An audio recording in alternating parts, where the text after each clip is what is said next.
My name's John Lavis. I'm here in Prague at the Global Evidence Summit 2024. Absolutely delighted to be here. It's a landmark event in the 2024 year that we called out as part of our Update 2024 from the Global Evidence Commission.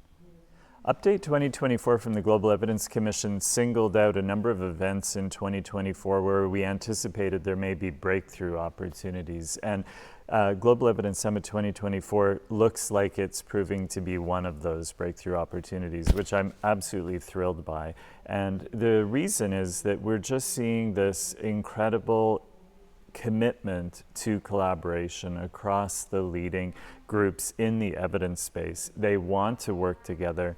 They want to deliver on the promise of a step change improvement in how we use evidence to address societal challenges.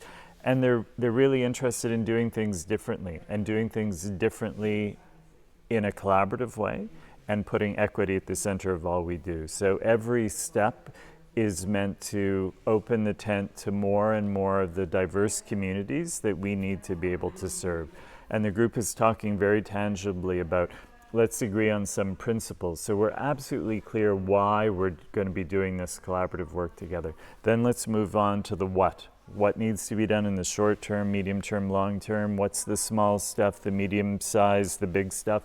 And make sure we're clear about all of that. And then we'll get to the how. We'll get to how do we best deliver on all of these different pieces. And sometimes there may be a logical group. Otherwise, the fairest way to do it may be from an open call or a procurement process. But I think starting with the principles is really clever, and then thinking through in a very participatory way everything that needs to be done. And let's put the who does what to very much later in the process. Everybody, I think, could be helped by these potential new investments coming on stream, but let's get the process right. And I've just seen this extraordinary spirit of collaboration from Cochrane, from Campbell, from JBI, from all of these key groups. I'm just thrilled. One of the lovely things that just happened in a session that we had here at the Global Evidence Summit was that we had a chance to acknowledge 35 extraordinary years of Jeremy Grimshaw's commitment to this global movement.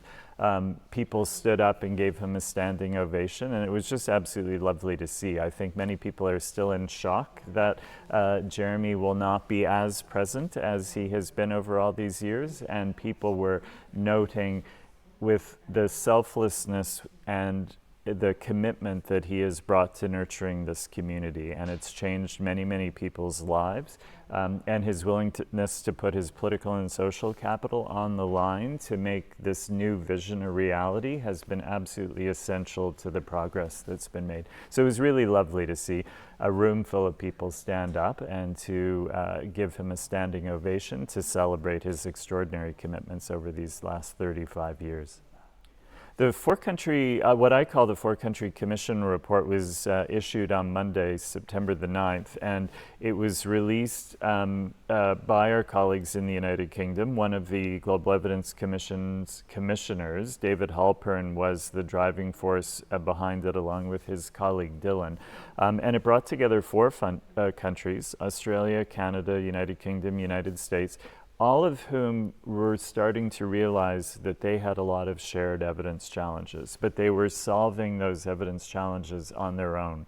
So this report lays out a sense of how those four countries, hopefully with more countries in future to join, can come together and start to articulate common evidence needs that are shared across those countries, and then ideally ensure that the mechanisms are in place to deliver that evidence in understandable and actionable ways when it's needed to inform their policy processes.